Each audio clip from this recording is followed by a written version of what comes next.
Hello class seventh, welcome back. Chapter 5 algebraic expression. और आज हम पढ़ें एक्सरसाइज 5C, जहाँ पर हम सीखेंगे एल्जेब्रिक एक्सप्रेशंस की सब्ट्रैक्शन कैसे की जाती है।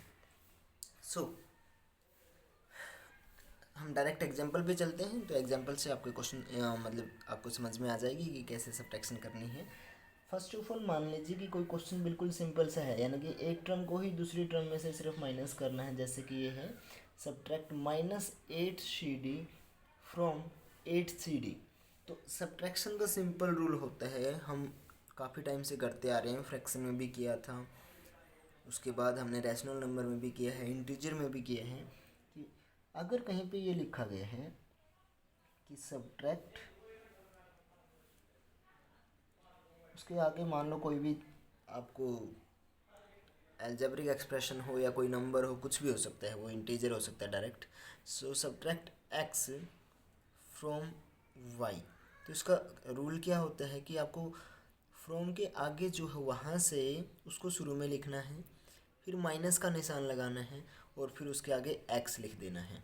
अगर वो x यानी कि जिसको हमें सब्ट्रैक्ट करना है वो खुद माइनस का है, तो ब्रैकेट लगा के उसके साथ में हम माइनस रखेंगे, क्योंकि ये माइनस का साइन किसके लिए आए हैं, सब्ट्रैक्ट के लिए आए हैं।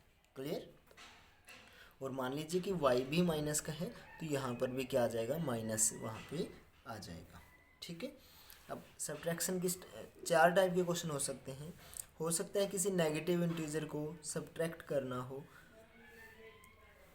सॉरी पॉजिटिव इंटीजर को सब्ट्रैक्ट करना हो, किसमें से, नेगेटिव इंटीजर में से। तो पहले वाले के ऊपर माइनस का साइन लगाओ, माइनस का साइन सब्ट्रैक्शन के लिए, फिर जो भी पॉजिटिव इंटीजर है वो वहाँ पे आप रख दीजिए। हो सकता है कि पॉजिटिव इंटीजर में से आपको सब्ट्रैक्ट करना हो एक नेगेटिव इंटीजर, तो उस केस में आपको क्या करना पड़ेगा, शुरू में जिसमें से सब्ट्रैक्ट करना है वो शुरू में लिखा, माइनस का साइन लगाया सब्ट्रैक्शन के लिए। फिर अगर जो सब्ट्रैक्ट करना है वो खुद माइनस का है, तो उसके लिए अलग से एक माइनस का साइन लगाएंगे। ये भी हो सकता है कि पॉजिटिव इंटीजर में से सब्ट्रैक्ट करना है दूसरा पॉजिटिव इंटीजर, तो जो भी नंबर है उसमें से माइनस का साइन लगा के जो दूसरा नंबर है वो लिख देंगे।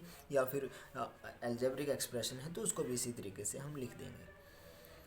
हो सकता है कि नेगेटिव इंटीजर, एक नेगेटिव इंटीजर में से दूसरा नेगेटिव इंटीजर आपको सब्ट्रैक्ट करना है, तो जिसमें से सब्ट्रैक्ट करना है वो पहले लिखो, माइनस का है तो माइनस में ही लिखो, फिर माइनस का साइन सब्ट्रैक्शन के लिए, और फिर दोबारा से नेगेटिव इंटीजर जो आपको सब्ट्रैक्ट करना है वो। कहने का मतलब ये हुआ कि अगर कोई माइनस का इंटीजर हमें सब्ट्रैक्ट करना है, तो वहाँ पे एक माइनस के बाद दोबारा से ब्रैकेट लगा करके हमें माइनस का निशान लगाना पड़ेगा। ठीक है।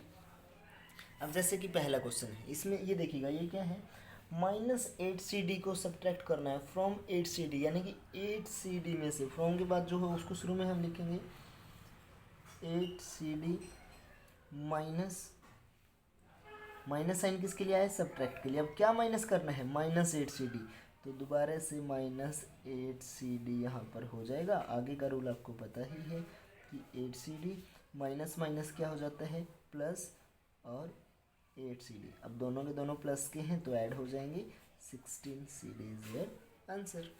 ठीक है। तो ये तो हुआ क्वेश्चन नंबर 1, आपको इस तरीके से करना है। क्वेश्चन नंबर 2 में आपको क्या है, लिखा गया है वहाँ पे कि सिंपल आपको सब्ट्रैक्ट करना है लोअर एक्सप्रेशन को, लोअर मतलब नीचे वाले को सब्ट्रैक्ट करना है अपर में से। इस तरीके से चीज़ें आपको लिख करके दी गई हैं। आपको ये नहीं करना कि -11 और -5 -16 हो जाएंगे। जो नीचे वाला एल्जेब्रिक एक्सप्रेशन है उसकी सभी टर्म के साइन चेंज करने हैं। आपको सब्ट्रैक्ट करना है तो क्या करने हैं, उसके सभी टर्म्स के क्या करने हैं, साइन चेंज करने हैं। चेंज करने का क्या मतलब हुआ, अगर उसमें से कोई नेगेटिव का है तो वो किसका हो जाएगा, पॉजिटिव, और अगर वो नेगेटिव का ही है तो पॉजिटिव। और बाई चांस अगर यहाँ पे कोई 5 ये प्लस का होता तो इसके नीचे हम किसका साइन लगा देते, माइनस का। यानी कि जब इस तरीके से सब्ट्रैक्ट करनी होती हैं चीज़ें वर्टिकल फॉर्म में लिख करके या कॉलम में आप बोलो, तो वहाँ पे हमें क्या करना है, जो भी एक्सप्रेशन दी है उनको एज इट इज़ लिखेंगे, और नीचे कौन सा लिखते हैं, फ्रॉम। अगर बाई चांस आपको लाइन में दिया गया है तो फ्रॉम वाला नीचे, फ्रॉम के बाद वाला ऊपर और फ्रॉम से पहले वाला नीचे। ठीक है। और फिर जो नीचे वाला एल्जेब्रिक एक्सप्रेशन है उसकी सभी टर्म के साइन उल्टा कर दीजिए, चेंज कर दीजिए। पॉजिटिव है तो नेगेटिव बना दो, नेगेटिव है तो पॉजिटिव बना दो। अब हमें नीचे वाला साइन को ध्यान में रखना है, ना कि ऊपर वाले को। 11 किसका है? माइनस का। 5 प्लस का। एक प्लस है, दूसरा माइनस है, तो क्या होगी? सब्ट्रैक्शन। और बड़े में से छोटा नंबर माइनस करेंगे, कितना आएगा? 6। और बड़े नंबर के ऊपर माइनस है तो आंसर माइनस है। अब इसी तरीके से 9x² किसका है? 9x² प्लस का है। और 2x² ये भी किसका हो गया? प्लस का। साइन चेंज करने के बाद तो दोनों के दोनों प्लस के हैं, तो क्या हो जाएगा? Add 11x²। तो ये आपका क्या आ जाएगा? आंसर। ठीक है। उसके बाद जैसे कि थर्ड क्वेश्चन है, यहाँ पर क्या है? Arrange in column and subtract. आपको खुद स्टेटमेंट इस तरीके से दी गई है, कॉलम में आपको स्वयं उसको अरेंज करना है और फिर उसको सब्ट्रैक्ट करना है। तो रूल क्या है कि फ्रॉम के बाद में जो है उसको शुरू में लिख लीजिए 9p plus 4q plus 7c। अब इसमें से हमें क्या सब्ट्रैक्ट करना है? फ्रॉम के स्टार्टिंग में क्या है? 7p 2q 5c। तो यहाँ पे लिखेंगे आप 7p। अब p के नीचे p वाला, यानी कि लाइक टर्म्स को एक साथ लिखना है। अगर ये आगे पीछे भी दी गई है तो आपको जो लाइक टर्म्स होती हैं उनको एक दूसरे के ऊपर नीचे लिखना है। 7p plus 2q plus 5c, ये तो हमने एज इट इज़ लिख लिया। अब सब्ट्रैक्ट करना है तो उसके लिए इनके साइन को क्या कर दो? चेंज कर दो। जो प्लस का है वो क्या हो जाएगा? माइनस का बन जाएगा। फिर इसको सोल्व करोगे तो किस तरीके से? अब 7 माइनस 5 कितना हुआ? 2c। किसका? प्लस का, क्योंकि 7 प्लस का था। 4 माइनस 2 कितना हुआ? 2q, ये भी किसका? प्लस का। 9 माइनस 7 ये भी कितना हुआ? 2p। एज इट इज़ जो भी वेरिएबल है आपका वो एज इट इज़ रहेगा। So that's it. तो इस तरीके से आप सब्ट्रैक्शन करोगे। बस सब्ट्रैक्शन में क्या ध्यान रखना है कि जो नीचे वाला कॉलम है उसके हम क्या करेंगे? साइन, रो जो है उसके साइन क्या कर देंगे? चेंज कर देंगे। ठीक है। उसके बाद अगर किसी सब्ट्रैक्शन को आपको सोल्व करना है, जैसे आपको क्वेश्चन नंबर 4 है, ये तो इसको हम बोलते हैं वर्टिकल फॉर्म या फिर कॉलम में लिख करके। तो अगर आपको विदाउट वर्टिकल फॉर्म सोल्व करना है, मान लीजिए क्वेश्चन यही था और इसको आपको वर्टिकल फॉर्म की बजाय डायरेक्ट सोल्व करना है, तो हम कैसे करेंगे? क्या जो उन्होंने दिया है, फ्रॉम के बाद जो दी है वो शुरू में लिखेंगे 9p plus 4q plus 7c। उसके बाद सब्ट्रैक्ट करना है तो माइनस का साइन लगाएंगे। लेकिन बच्चे गलती यहाँ पे क्या करोगे तुम लोग कि माइनस का साइन लगा करके ये तो लिख लिया कि 7p plus 2q plus 5c। भाई आगे वाले में से पीछे वाला माइनस कर दिया आपने, माइनस लगा दिया, लेकिन ये गलत है। क्यों? क्योंकि हमें सभी की सभी टर्म सब्ट्रैक्ट करनी है, तो इसलिए माइनस का साइन लगा करके एक बार यहाँ पे क्या लगा देना आप? ब्रैकेट। और फिर ब्रैकेट के अंदर जो शुरू में जो भी आपको अलजेब्रिक एक्सप्रेशन दिया है उसको एज इट इज़ लिखें। उसके बाद सेकंड स्टेप में ब्रैकेट को सोल्व करोगे 9p plus 4q plus 7c। फिर अब ये माइनस इधर जाएगा तो 7p किसका हो जाएगा? माइनस का। माइनस की प्लस के साथ मल्टीप्लाई होगी तो ये भी किसका हो जाएगा? माइनस का। माइनस की प्लस के साथ मल्टीप्लाई होगी तो ये भी किसका हो जाएगा? माइनस का। अब इतना करने के बाद थर्ड स्टेप में आपको क्या करना है?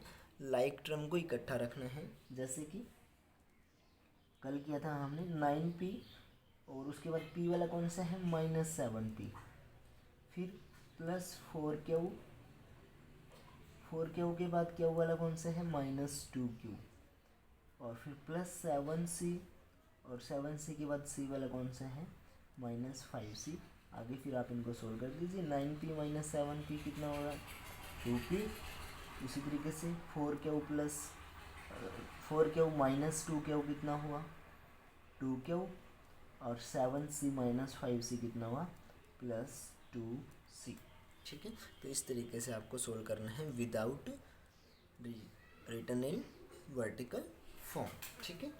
क्वेश्चन नंबर 5 सिंपल है, सिंप्लीफाई करना है आपको। लाइक टर्म को इकट्ठा कर लेना तो सोल्व हो जाएगा। कल हमने उसके जैसे क्वेश्चन किया था। क्वेश्चन नंबर 6 में आपको एक फिगर दी गई है, वहाँ पे एक स्क्वायर बनाया गया है और स्क्वायर के अंदर ही एक ट्रायंगल बनाई गई है। कुछ इस टाइप से, और इस जगह को शेडेड किया गया है जहाँ पे ट्राइंगल नहीं है जिस पोर्शन में। तो आपको बोला गया कि शेडेड रीजन का एरिया निकालना है। कैसे निकालोगे? स्क्वायर के एरिया में से ट्राइंगल का एरिया अगर आप माइनस कर दोगे तो क्या बचेगा? शेडेड रीजन, और स्क्वायर का एरिया भी वहाँ पे आपको बता रखा है, ट्राइंगल का एरिया भी आपको दिया हुआ है। तो स्क्वायर के एरिया में से सब्ट्रैक्ट कर देना ट्राइंगल के एरिया को, तो वो आ जाएगा area of shaded region. So that's it for today.